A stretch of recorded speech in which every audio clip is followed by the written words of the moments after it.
Olá, eu sou o pastor Simei Costa Lima, da Igreja Batista Monte Alegre. É uma alegria termos esse momento com Deus dominical. Vou orar, dando início a essa transmissão. Pai amado, nós agradecemos, quero agradecer por toda a dádiva celestial, todas as bênçãos. Muito obrigado, Deus, pela vida da igreja, a Igreja de Cristo, em particular a Igreja Batista Monte Alegre. Muito obrigado, Senhor, por tudo aquilo que o Senhor tem nos ensinado sobre o comportamento, sobre a vida da igreja. E leva-nos a entendermos aquilo que a Tua Palavra nos traz neste dia. É a minha oração em nome de Jesus. Amém. Eu quero pedir para que você compartilhe esta mensagem com seus amigos, com seus irmãos em Cristo. E também deixe o seu like e faça um comentário. Isso vai ajudar muito a entendermos a relevância do momento com Deus dominical. Eu quero ler o texto que serve de base para a nossa meditação, a primeira carta de Paulo aos Coríntios, capítulo 1, dos versos 4 ao verso 9. Nos diz: sempre dou graças a meu Deus a vosso respeito, a propósito da sua graça, que vos foi dada em Cristo Jesus.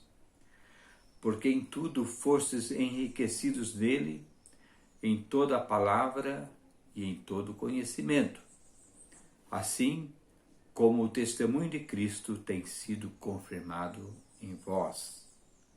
De maneira que não vos falte nenhum dom, aguardando vós a revelação de nosso Senhor Jesus Cristo, o qual também vos confirmará até ao fim, para serdes irrepreensíveis no dia de nosso Senhor Jesus Cristo.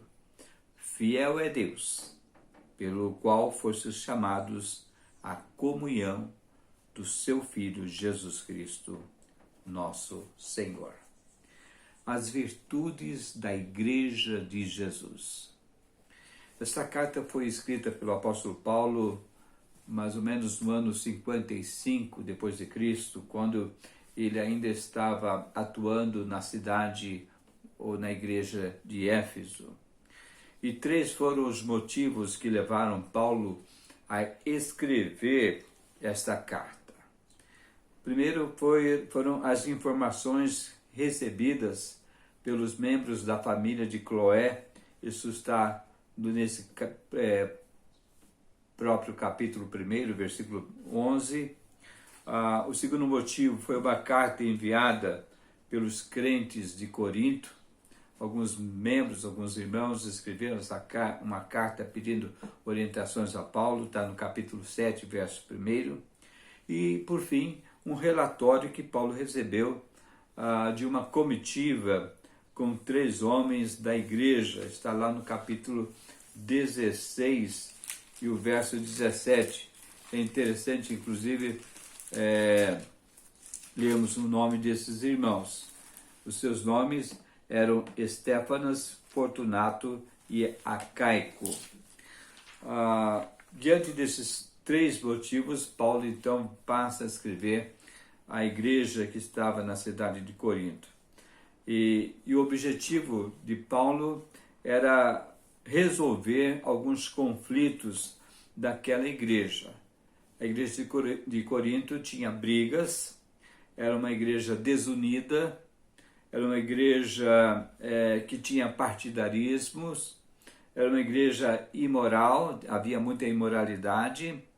Eles não sabiam a respeito muito de sexo relacionado a casamento, não tinham entendimento sobre as carnes sacrificadas, desconheciam a maneira e o comportamento correto da celebração da ceia do Senhor. Também não sabiam como se comportar no culto. Eles tinham problemas de entendimento sobre dons espirituais e, por fim, Paulo escreve para falar sobre a ressurreição. Então o que vemos é que a igreja de Corinto era uma igreja carnal, era uma igreja dividida, era uma igreja imatura e era uma igreja soberba. E esta carta, principalmente a primeira carta, ela evidencia aqui a necessidade de abordagem a vários temas doutrinários que a igreja carecia. Então, precisava de uma compreensão. Todas as igrejas precisam compreender esses temas doutrinários. Uma outra evidência que nós notamos na carta de Paulo aos Coríntios é que ele trata aqui de vários conselhos práticos acerca de temas da vida cristã. E por último, a necessidade que a igreja local tem de ser pastoreada através do ensino da palavra. A palavra de Deus, ela precisa estar presente na vida das igrejas. Então eu quero passar já as virtudes da igreja de Jesus, mesmo em meio a tantos problemas. É interessante que diante de uma igreja tão confusa, tão problemática, Paulo ainda conseguia enxergar e destacar virtudes a respeito da igreja de Jesus. E Paulo agradece a Deus pela vida dos crentes que faziam parte da igreja de Corinto. Agradecer, sim, agradece. Ele revela assim, está revelando aqui o seu coração pastoral. Mas quais seriam então os motivos pelos quais Paulo estava agradecendo pela vida, pelos crentes da igreja de Corinto? Eu quero destacar aqui quatro pontos. O primeiro é que a igreja, o que Paulo via é que a igreja sempre é uma comunidade de agraciados. A igreja existe e sobrevive pela graça de Deus. O versículo 4 fala isso. Sempre dou graças ao meu Deus a vosso respeito, a propósito de sua graça que vos foi dada em Cristo Jesus. Aqui quero destacar 3 lições práticas, rapidinho. O presente é a graça. Graça é dom, é dádiva de Deus. Não há graça em nós, a graça procede de Deus. Essa palavra graça, no grego charis, abrange todas as bênçãos que são recebidas por meio do Evangelho, por meio dos dons. Entre os capítulos 12 ao capítulo 14, Paulo trata de dons. Que são dons? Dons são todos os atributos que os crentes recebem para que a igreja seja beneficiada. Então, tudo aquilo que a igreja possui é dada por Deus. Aquilo que o irmão tem como dom é algo que foi dado por Deus. Então, isso é graça, isso é um presente. A segunda coisa que eu vejo aqui é que nós temos a fonte e os beneficiários da graça. A fonte é Deus, não existe graça advinda de qualquer outro ser, a não ser de Deus, e os beneficiários são os próprios crentes. A igreja, portanto, é a comunidade dos agraciados. Não existe igreja de Jesus sem a presença da graça de Deus. E por fim, o próprio intermediário da graça. O intermediário é Jesus. A graça de Deus foi dada em Cristo Jesus. Tá? Então, Jesus é o autor, é aquele por meio de quem a graça de Deus chegou até nós. Então, esse é o primeiro aspecto da própria gratidão do apóstolo Paulo, quando ele diz: sempre dou graças, sempre sou agradecido, porque ele reconhece que a igreja é uma comunidade de agraciados. E segundo, é que a igreja também é uma comunidade de enriquecidos. Paulo declara que a igreja é rica, o versículo 5 fala isso, porque em tudo fostes enriquecidos nele. Quando nós somos salvos pela graça, nós somos enriquecidos com todos os tesouros espirituais. Nós podemos ver isso na própria carta aos Coríntios, na segunda carta aos Coríntios, capítulo 8, versículo 9. Então, Deus dá aos remidos por Cristo incontáveis riquezas. A igreja de Jesus não é uma igreja pobre. Muitos aqui são tentados, são levados a pensar no aspecto material, no aspecto financeiro, a igreja grande, a igreja rica ou a igreja pobre. Mas a igreja de Jesus, ela é rica, porque aquilo que nós recebemos de Deus, como os dons espirituais, como os recursos espirituais, que não falta nada, porque o Espírito conhece a realidade das igrejas. E isso, quando Deus concede essas riquezas, é para que nada venha impedir o próprio desenvolvimento espiritual da igreja, daquela igreja. Então, meus amados, Deus enriquece os seus membros com essas riquezas espirituais, com seus dons, com esse objetivo de permitir que a igreja avance. Por isso nós temos pessoas com fé, pessoas dispostas com dons de evangelismo, com dons de hospitalidade, com dons de ensino, tudo contribuindo para o enriquecimento da igreja. E a igreja tem nesse tesouro, por exemplo, a palavra, a transmissão da verdade. Nenhuma outra instituição tem a palavra de Deus. E esta é uma das facetas do nosso grande tesouro. E uma outra faceta desse tesouro é o próprio conhecimento, isto é, a apreensão da verdade. A igreja recebe essa verdade, recebe tudo aquilo que Deus nos dá, e isso está condensado em toda a palavra, em toda a Bíblia Sagrada, e aí nós temos o dever e a alegria de repartirmos esse tesouro com aquelas pessoas que não possuem. Em terceiro lugar, a igreja é a comunidade dos esperançosos. Paulo aqui está associando os dons espirituais à expectativa da segunda vinda de Cristo. Diz o versículo 7, de maneira que não vos falte nenhum dom. Perceba como Paulo fala. Toda a igreja ela tem os dons necessários para o seu desenvolvimento, aguardando vós a revelação de nosso Senhor Jesus Cristo.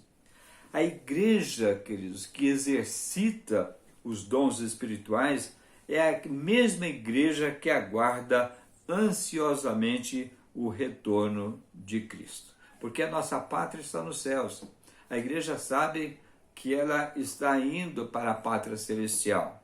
A igreja de Jesus, a verdadeira igreja de Jesus, não deixa de orar, fazer a oração, Maranata, ora, vem Senhor Jesus. Enquanto aqui estamos, nós desenvolvemos os dons recebidos para o seu crescimento, para que cumpramos a missão como igreja de Jesus, mas nós mantemos uma esperança, a esperança do regresso, a esperança do Senhor da igreja, a esperança do noivo da igreja. Então, a igreja é uma comunidade dos esperançosos. A igreja de Jesus não foi instituída para ficar eternamente aqui na terra. Há muitos que ficam fazendo planos e planos e planos para 10, 20, 50, 100 anos. Mas a igreja de Jesus ela tem que falar que a nossa esperança é a volta de Jesus. O que nós fazemos aqui é porque ainda aqui estamos, mas nós um dia estaremos com o Senhor. Então a igreja é uma comunidade dos esperançosos. E por último, a igreja é a comunidade dos santos perseverantes, versículos 8 e 9, o qual também vos confirmará até ao fim, para serdes irrepreensíveis no dia de nosso Senhor Jesus Cristo. Paulo está aqui, o apóstolo Paulo está aqui destacando que a igreja é a comunidade dos que não retrocedem. E aqui nós temos duas ideias chaves. A palavrinha confirmará, que está no versículo, o qual também vos confirmará. Isso aqui significa a promessa do constante poder de Deus que firma ou sustenta a fé do crente até o fim. Então, o verdadeiro cristão, o verdadeiro crente, aquele que passou já pelo arrependimento, que recebeu essa nova vida, ele há de permanecer firme. A sua fé é sustentada por esse Deus até o final. O crente não para no meio do caminho. O crente não desiste da sua vida cristã. O crente não diz, eu vou dar um tempo para mim, deixar Jesus de lado, eu vou viver primeiro a minha vida. O crente verdadeiro não faz isso. Porque uma vez começando a andar com a pessoa de Jesus, ele não larga mais Cristo. Ele não deixa mais Jesus para satisfazer os seus caprichos, satisfazer a sua consciência. Não, ele quer andar de Jesus. Então ele vai confirmar. E a outra ideia-chave desse versículo, Paulo fala para serdes irrepreensíveis. E aqui indica a certeza de que Deus apresentará os crentes sem culpa ou sem condenação por ocasião do julgamento final.